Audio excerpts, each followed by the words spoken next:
discussion. We'll do a roll call. I think everybody's here except Mr. Saylor.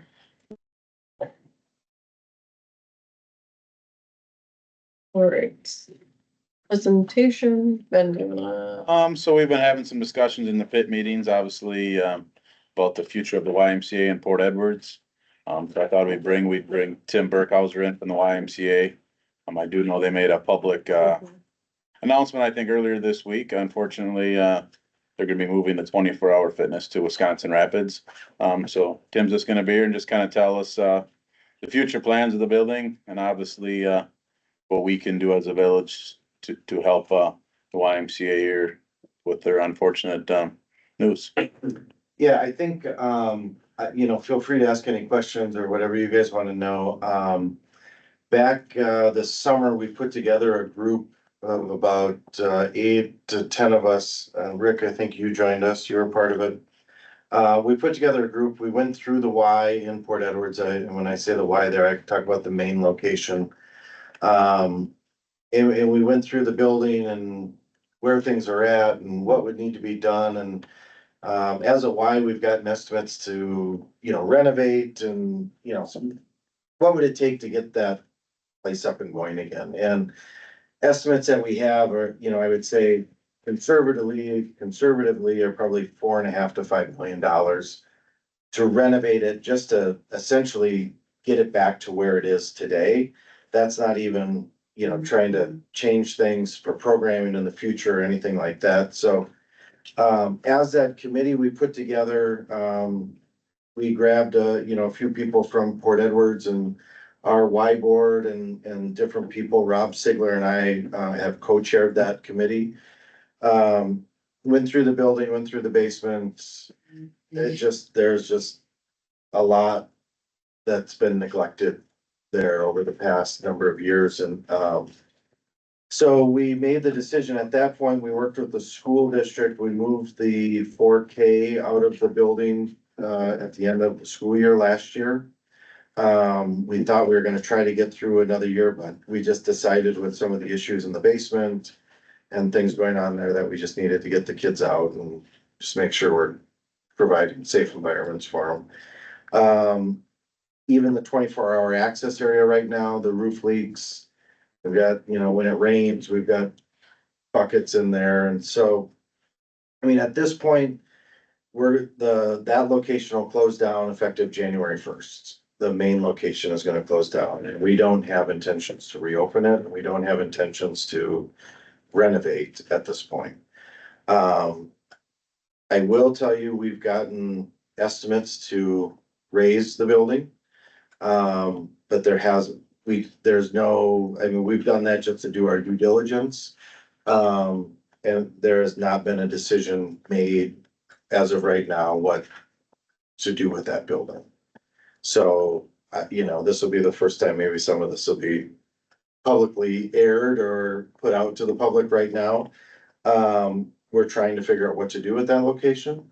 We're not gonna walk away from it. We're not gonna just leave it to rot for the village. We're gonna come up with a plan and we're gonna try to figure out what to do with it. The back building, we have gymnastics in there yet. We have just invested in some new air handling units for that building, which were needed. We had precision grading down to look at the outside of the building because we had some concerns about the structure, the cement block in there being wet. So we are looking at the berm around that building, having that taken away from that back building so that block can dry. Mark Schrader helped us with that. So there are some things that need to be done. But again, there's no decisions made of exactly what's gonna be done with the back building yet. We did just invest in a new furnace for the locker room area in the front entrance, and new air handling unit for the roof of that building. So, that's a positive sign, and that was $35,000 we just stuck into that building to, keep it going for gymnastics right now. And we have to decide what we're gonna do and where we're gonna be with that building, but, you know, the Alexander Foundation has been very supportive of us and what we've got going on. We've been very open with them and talked to them about the main building and, I think Rob Sigler probably put it best at one point. He said, when we walked through the building, Rick, I don't know if you were still there, but he said, unfortunately, the decisions were kind of made for us. The way the building has been shuttered and, you know, some of the things there that just weren't taken care of as things broke down or quit working or such, so. How did you, can you share how much it's gonna cost to demo the building? Your estimates?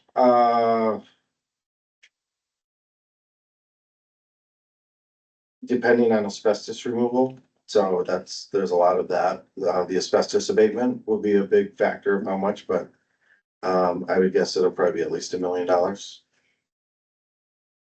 Mr. Burkhardt, if you said there's no decision on, demoing the building, what other choice is there? If you're not gonna do anything with the I building? mean, I guess I don't know if somebody would be interested in trying to take over the building. We haven't explored, all of those options yet. And whatever we do with the building, we want to be respectful of the Alexander family and what they've given, to make that location possible over the years. Mhm. So, yeah, I mean, if somebody came in and said they wanted to buy it and they were the ones willing to, invest money into renovating it, we would definitely look at that. What's your timeline to come up with a ultimate decision? I would say, by summer, we'd like to have a decision made. Yeah.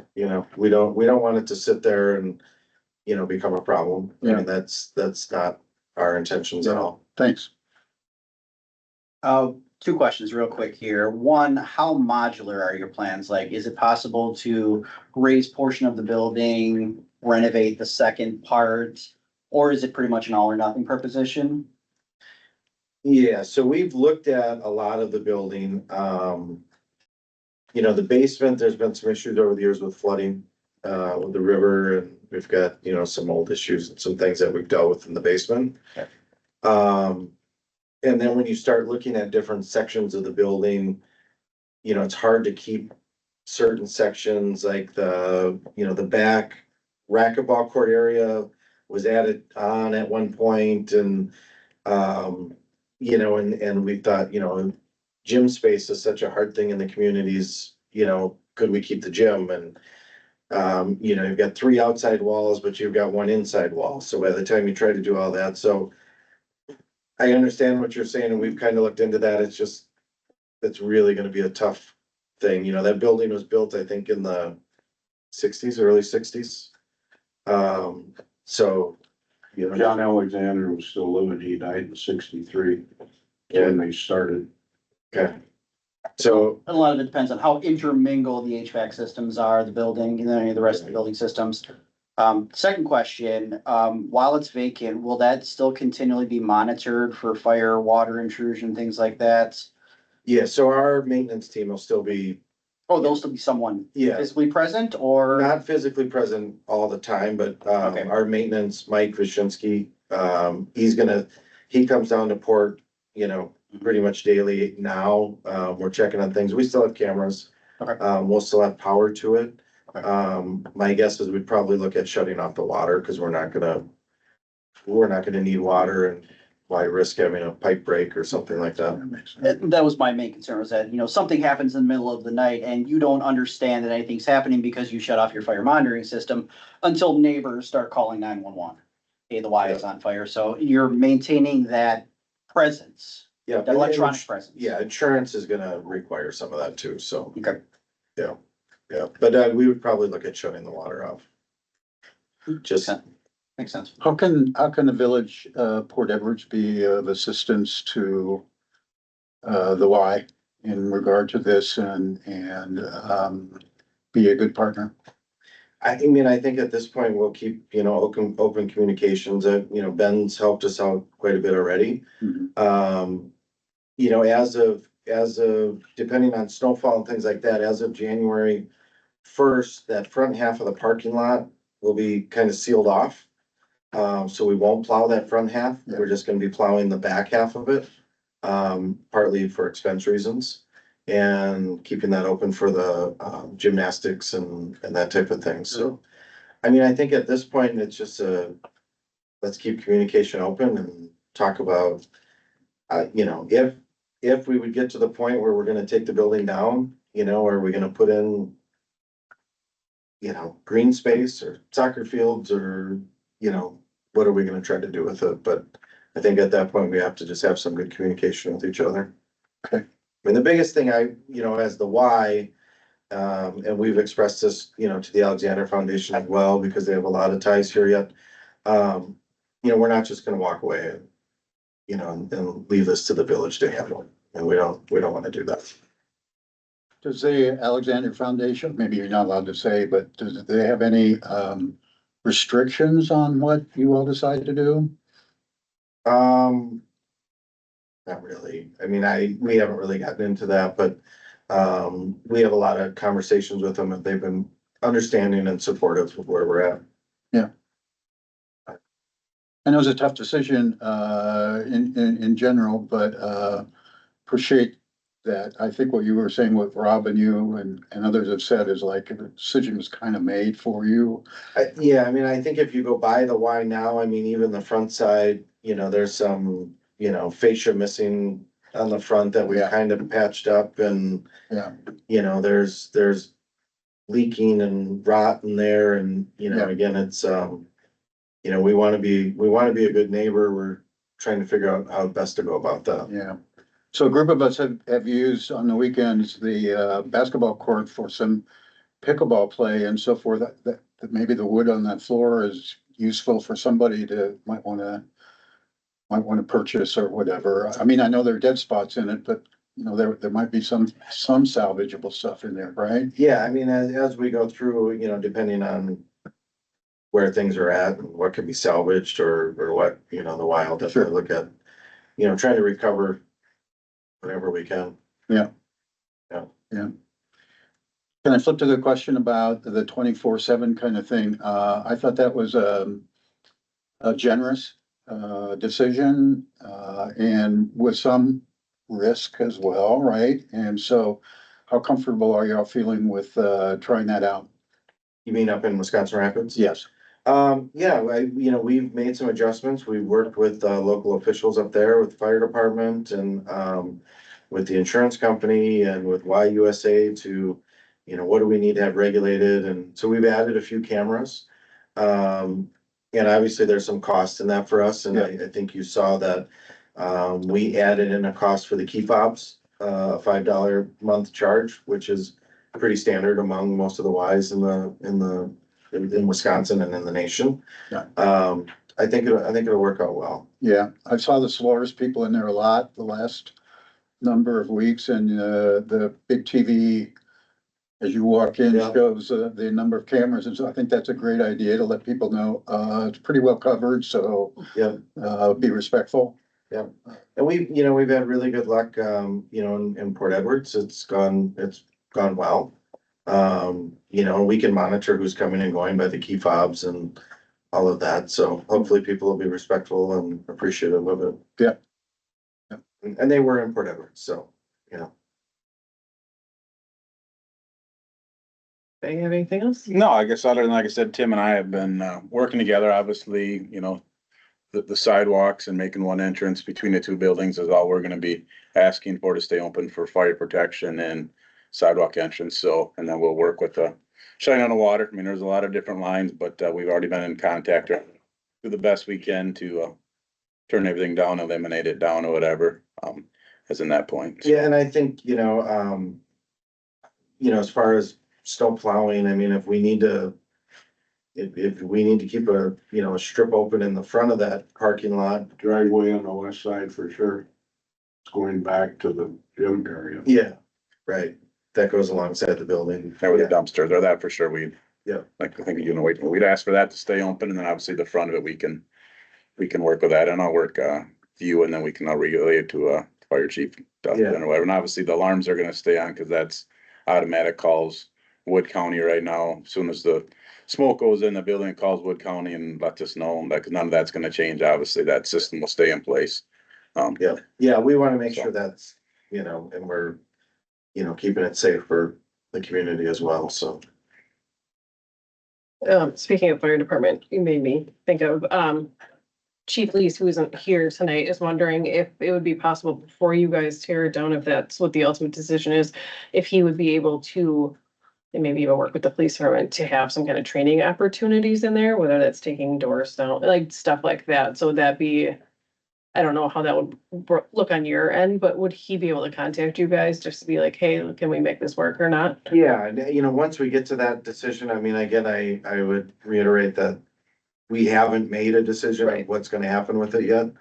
I mean, I think it's probably pretty easy to assume where things are going. Yeah. But a decision has not been made and, you know, I mean, if a donor came tomorrow and said they wanted to, Redo you it know, all. Yeah, we'd gladly take that money and Oh, yeah. run with it and work it out.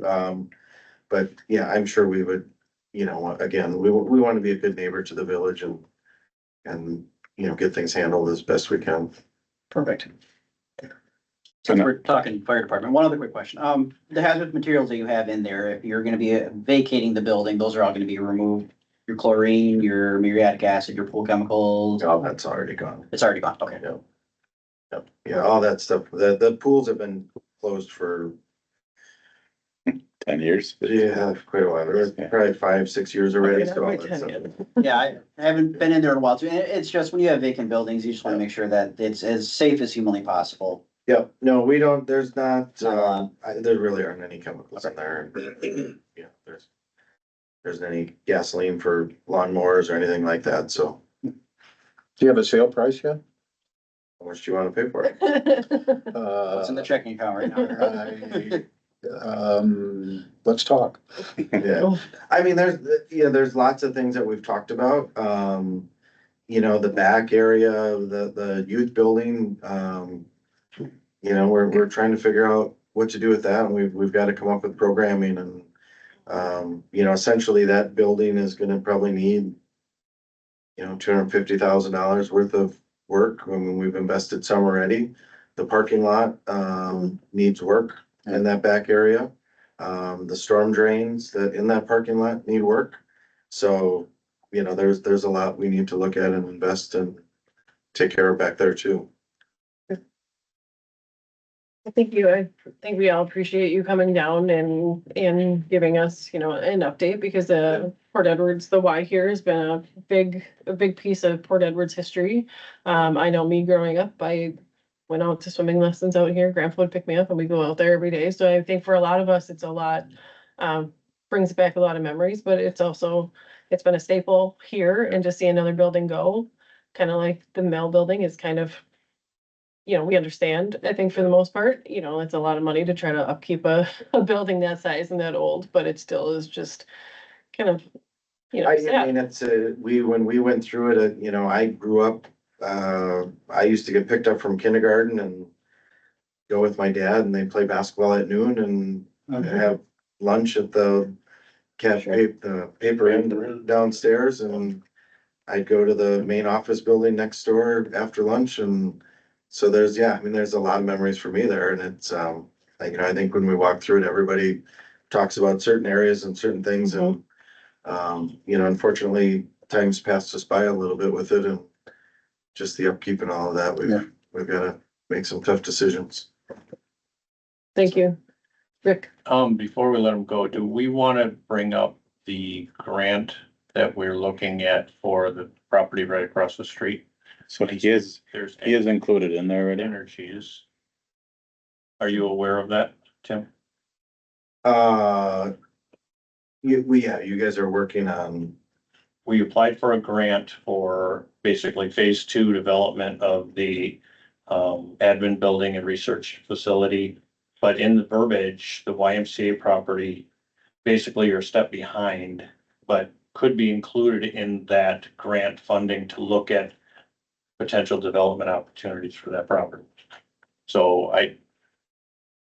You're in there. I mean, I tell you right now, that's at a stance. I mean, when you, hopefully, we're waiting on the mill to decide what they're gonna do and we're waiting on you. I mean, hopefully you guys we'll have some answers this summer so we can use that it's a match. It's a 10,000 from Wood County, and then we're hoping that DMI, and if the Y wants again, they'd throw in maybe 2,500 each and we pick up 5, but basically it's to figure out, to look at developing that property essentially once it's down. I mean, so the ultimate goal is to figure out how we can get them down, and then this development through Wood County would help us come up with some kind of development. So we're kind of waiting to see what your plans are, but you're definitely included, like Rick said. And, you know, once you guys come up with a plan, if you know it's gonna be down at a certain time, we will definitely include you in our, Yeah, and I guess I would say, you know, if the decision is made that the building's gonna come down, I think my goal, as part of the Y is that we would try to get that done before,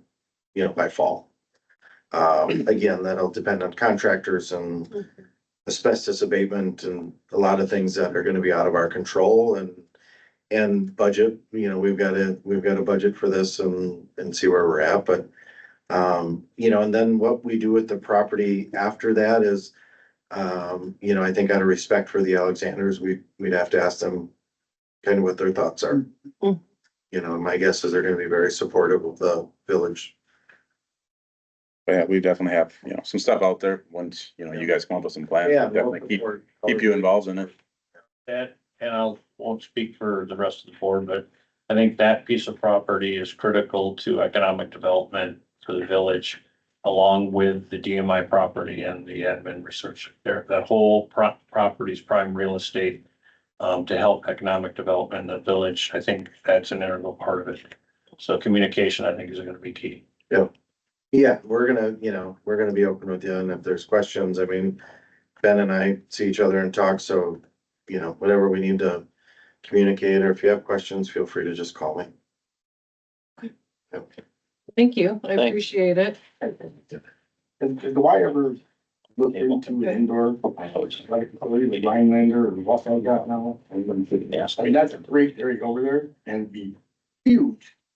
And taking the grass area to build an indoor softball, indoor soccer facility. I mean, that's a youth program, the Y is based around. I mean, no school around here has it. I mean, Assumption, Rapids, or Pittsville, and Inclusive would all be using it early spring, late falls.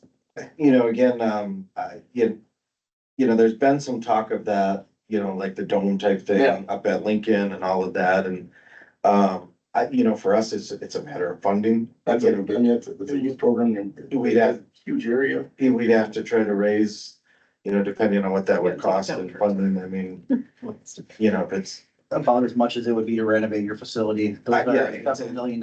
it's gonna be $5 to $10 million to try to do something.